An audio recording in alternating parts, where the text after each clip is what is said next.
উপদেষ্টা বৃন্দ আছেন, ওনাদের সাথে একটা সংযোগ স্থাপন করি জনসাধারণ, যে আমাদের জনসাধারণের চাহিদা কি, তাদের অভাব অভিযোগ, এই জিনিসগুলো তো পাঠাতে হবে। সেটা কারিগরি দিক থেকে কতটা যৌক্তিক, সেই জিনিসগুলো আমরা তুলে ধরি। এই যে একটা ব্রিজের মতো কাজ করি জনসাধারণের সাথে। তো আমাদের একটা নির্দেশনা ছিল যে আমরা সবসময় কাজ করি, দেখা যাচ্ছে যে ইতিপূর্বে জনপ্রতিনিধিদের মাধ্যমে ওনাদের কাছে চাহিদা যেত, ওইভাবে কাজ হয়ে যেত, জনসাধারণ কিন্তু জানতো না কি হচ্ছে, কি করা দরকার। এই জিনিসটা একটা পরিবর্তন আনা, যে আমরা সরাসরি মানুষের কথা শুনবো এবং তাদের মাধ্যমে তাদের অভাব অভিযোগ শুনে তাদের সাথে নিয়ে কাজ বাস্তবায়ন করবো। এই যে একটা পরিবর্তন আনার জন্যই এই পদক্ষেপটা নেওয়া হয়েছে আমাদের পানি সম্পদ মন্ত্রণালয় থেকে। আমাদের নির্দেশনা ছিল প্রত্যেকটা জেলায় একটা করে করার জন্য, কিন্তু আপনাদেরকে বলি আমাদের নির্দেশনা ছিল জেলায় একটা, কিন্তু আমরা কুড়িগ্রামে করব দুইটা। তার একটা শুরুতেই আমরা করলাম রৌমারী রাজীবপুর এই অংশের জন্য। এটা কিন্তু আমাদের কোনো নির্দেশনা ছিল না, আমরা নিজে থেকে যারা স্থানীয় আমাদের পানি উন্নয়ন বোর্ডে আমরা কাজ করি, আমাদেরকে মনে হয়েছে যে এই এলাকা এতটাই ভাঙন প্রবণ এবং মানুষ যে কষ্ট পায় নদী ভাঙনে, সে কারণে আমাদের মনে হয়েছে যে এই এলাকায় একটা রাখা দরকার। সে কারণে আপনাদের এখানে আমাদের আসা। তো এখানে যে বিষয়গুলো আছে তার মধ্যে শুরুতেই বলি যে আমাদের চাহিদা কি, এটা আমরা বুঝি যে খুব সহজভাবে যদি বলি যে এখানে নদীটা এত বিচ্ছিন্নভাবে চলে গেছে, মাঝখানে চর, আবার একটা চ্যানেল তৈরি হয়ে মাঝখান দিয়ে নদী বের হয়ে যাচ্ছে। আমরা যদি স্যাটেলাইট ইমেজে দেখি সেই 70-80-র দিকে 7.5 কিলোমিটারের মতো নদী ছিল, কিলোর মতো নদী চওড়া ছিল। আপনারা মুরব্বীরা মনে হয় বলতে পারবেন আরো ভালো, বা 60-এর দশকে 7.5-8 কিলোমিটারের মতো চওড়া একটা নদী। এখন আমরা সেটা দেখতে পাই 13-14-15 কিলোমিটার। তার মানে তার নদী এলোমেলো ভাবে দুই পাশেই কিন্তু আগাচ্ছে। তো আমাদের সহজ সরল চাওয়া, বা যদি আমরা কারিগরি দিক বিবেচনা করি, যে নদীটাকে একটা চ্যানেলে যতটুকু জায়গা লাগে তাকে আমরা দিব, একটা চ্যানেলে সুনির্দিষ্টভাবে প্রবাহিত করে সেই চ্যানেলটা ঠিক রেখে যদি খনন করে বাকিটা দিয়ে আমরা বিশাল এলাকা পুনরুদ্ধার করে ফেলতে পারি, যেটা আমরা মহাপরিকল্পনা বলি অনেক সময়, এবং সেই উদ্ধারকৃত জায়গায় বসতি বা ইন্ডাস্ট্রি সেগুলো করলাম, নৌ চলাচল দুই পার যদি বাধাই করে দেই, নৌ চলাচল চালু হয়ে গেল, এটা হলো আমাদের স্বপ্নের চাওয়া, তাই না?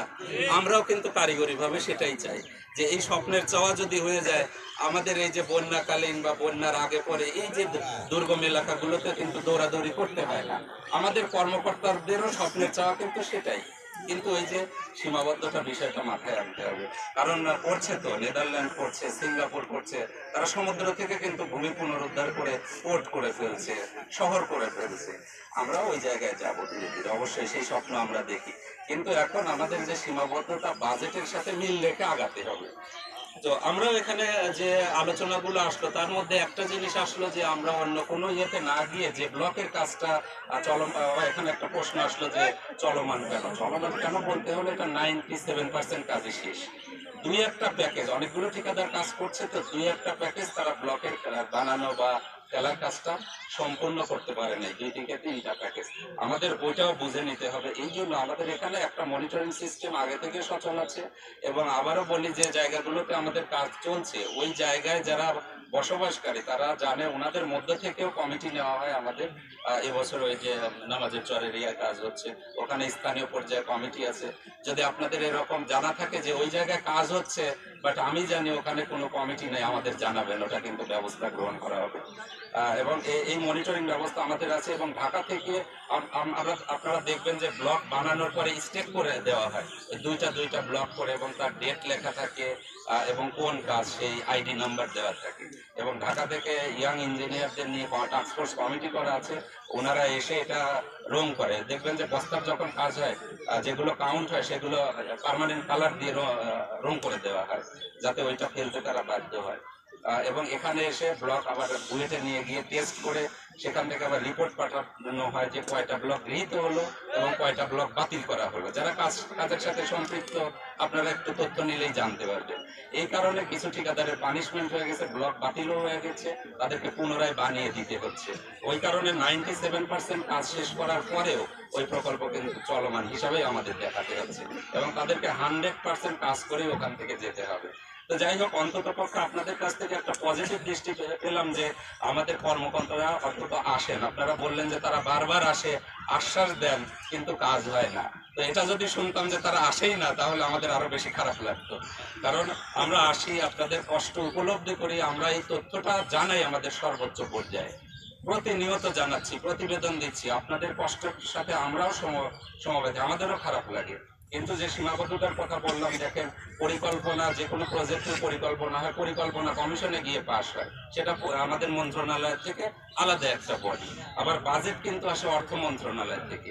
এই যে এতগুলো জায়গার সংযোগ স্থাপন আমাদের করতে হয়, এই করতে গিয়ে দেরি হয়। তো আমরা যে ব্লকের কাজটা করলাম, এই 8.3 কিলোমিটার, আমাদের কাছে মনে হয়েছে যে এটা বেশ টেকসই, এবং এর মধ্যে আমরা কোনো ভাঙন দেখি নাই। এবং আমরা সেই আলোকেই কিন্তু বাকি 26 কিলোমিটার, আপনারা বললেন যে উজান থেকে শুরু করে শেষ পর্যন্ত দিলে টেকসই হবে। আমরা কিন্তু বাকি যে জায়গাগুলো টোটালটাই দিয়েছিলাম 26 কিলোমিটার ব্লকের একইভাবে। কিন্তু সমস্যা হলো যে 1600 কোটি টাকা এটার আসে, ব্যয় আসে, এবং এটাও স্টাডির মাধ্যমে দেওয়া হয়েছিল। কিন্তু এই ব্যয়টা সরকারের পক্ষে মনে হয়েছে যে স্থানীয় জনসাধারণের সাথে কথা বলে যদি যে জায়গাগুলো বেশি ঝুঁকিপূর্ণ সেই জায়গাগুলো যদি আমরা বেছে নেই, কম ঝুঁকিপূর্ণ জায়গা আপাতত একটু থাকলো, আমরা পরবর্তীতে নেই, তাহলে সরকারের সহনীয় পর্যায়ে আসে এবং প্রকল্পটা পাস করতে সুবিধা হয়। এই জন্য আমরা আপনাদের সাথে আলোচনা করতে এসেছি যে আমাদের ইচ্ছা মতো কোনো জায়গায় কাটছাট না করি, আপনাদের সাথে কথা বলে যে জায়গা বেশি ঝুঁকিপূর্ণ সেই জায়গাগুলো আমরা বাছাই করি, এবং কোনো জায়গায় যদি ডিজাইনে একটু পরিবর্তন, বলতে আপনারা চাচ্ছিলেন ব্লকের কাজ টেকসই হয়, কিন্তু খরচ তো ব্যয় তো বেশি হয়।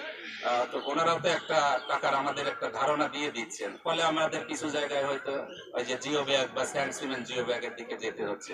অর্থাৎ পরিবারেও এরকম হয়, যখন আপনার বাজেটের সীমাবদ্ধ থাকে বা বেতনের ইনকামের সীমাবদ্ধ থাকে, তখন কিন্তু আর আপনি প্রতিবেলায় মাছ মাংস খেতে পারবেন না, তাই না? তখন আপনার বিকল্প খাবারের উৎস খুঁজতে হয়। তো আমাদের অবস্থা হয়েছে একই। তো আমরা চেষ্টা করে যাচ্ছি যে এই যে আপনাদের চাহিদাগুলো প্রতিনিয়ত জানানো, এতে আমাদের ন্যূনতম ঘাটতিও নাই। আমরা সার্বক্ষণিক সেটা আমরা করে যাচ্ছি। এই গণশুনানি পরবর্তী আমরা এখানে একটা প্রতিবেদন তৈরি করে আবারও পাঠাবো, যাতে এখানে বাজেট বরাদ্দটা ঠিক থাকে এবং প্রকল্পটা পাশ হয়। প্রকল্প পাশ হলে এই এলাকার যে নদী ভাঙন সেটা শুরু হয়। পাশাপাশি বালি উত্তোলনের যে বিষয়টা, সেটা আমাদের প্রশাসনিক